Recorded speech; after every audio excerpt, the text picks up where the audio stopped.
بسم اللہ الرحمن الرحیم اللہم صلی علی محمد وعلی محمد وعجل فرجہم وفرجنا بہم۔ رسالہ حقوق کے امتیازات اور خصوصیات۔ رسالہ حقوق اس لیے اہم اور برتر ہے کیونکہ حقوق کے باب میں اس سے قبل اس نوعیت کا کوئی نسخہ منشور نہیں تھا، جبکہ موجودہ عالمی انسانی حقوق کا سب سے قدیمی منشور صرف 2 صدی قبل وجود میں آیا ہے۔ یہی نہیں بلکہ اقوام متحدہ عالمی انسان حقوق کا منشور بھی 10 دسمبر 1948 میں لکھا گیا ہے، اور اس میں دراصل فرانس کی تحریک آزادی کے ہی اس منشور سے اقتباس ہے جو 1799 میں مدون ہوا تھا، اور اس میں بنیادی انسانی حقوق سے متعلق کچھ بند شامل تھے۔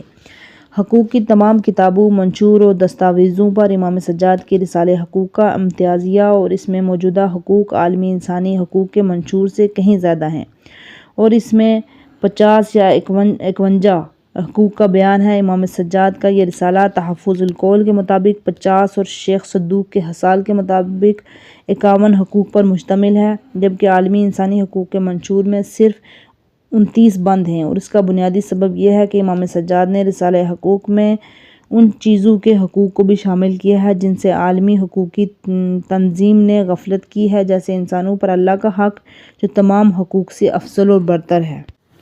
امام سجاد نے اللہ کی جانب سے انسانوں پر فرض کردہ حقوق کو بھی بیان کیا ہے۔ یہی نہیں بلکہ آپ نے یہ بھی واضح کیا کہ انسان کا خود اپنے اوپر حق کیا ہے۔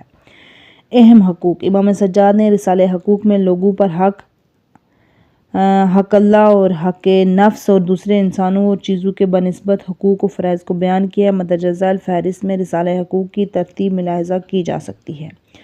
خالق و مخلوق کا حق، حق اللہ اور حق نفس، اعضاء اور جوارح کا حق جیسے زبان، کان، آنکھ، ہاتھ، پیر، پیٹ اور شرمگاہ جیسی چیزیں، پیروں کا حق، افعال و عبادات کا حق جیسے نماز، حج، روزہ، صدقہ اور حق ہدایت وغیرہ، ائمہ اور سربراہوں کا حق جیسے حکمرانوں اور دانشوروں کا حق، رعایا کا اور زیر دستوں کا حق۔ اس ذیل میں چند حقوق شامل ہیں جیسے رعایا کا حق، شاگرد کا حق، زوجہ کا حق، غلام اور کنیزوں کے حقوق۔ رشتہ داروں کے حقوق۔ رشتہ داروں کے حقوق کی متعدد قسمیں ہیں: ماں باپ کے حقوق، اولاد کے حقوق، بھائی بہنوں کے حقوق، آقا اور غلام کے حقوق، عام لوگ اور دیگر چیزوں کے حقوق۔ اس ذیل میں 24 حقوق شامل ہیں جیسے مؤذن کا حق، امام جماعت کا حق، ہم نشین کا حق، دوستوں کا حق، پڑوسیوں کا حق، شریک اور پارٹنر کا حق، بزرگوں کا حق، چھوٹوں کا حق، مسلمانوں کا حق، کافر ذمہ کا حق وغیرہ۔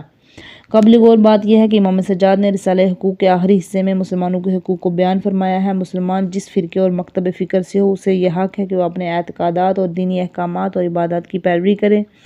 مسلمانوں کے حقوق کے بعد امام سجاد نے ایک حکومت اور مملکت میں بے بس لوگوں کے حقوق بیان کیے ہیں۔ ان کا دین اور مذہب کچھ بھی ہو، انسان ہونے کے اعتبار سے سب یکساں اور ایک ملک میں رہنے والے ہیں، لہٰذا ملک کا باشندہ ہونے کے اعتباراً انہیں مکمل آزادی ہونی چاہیے۔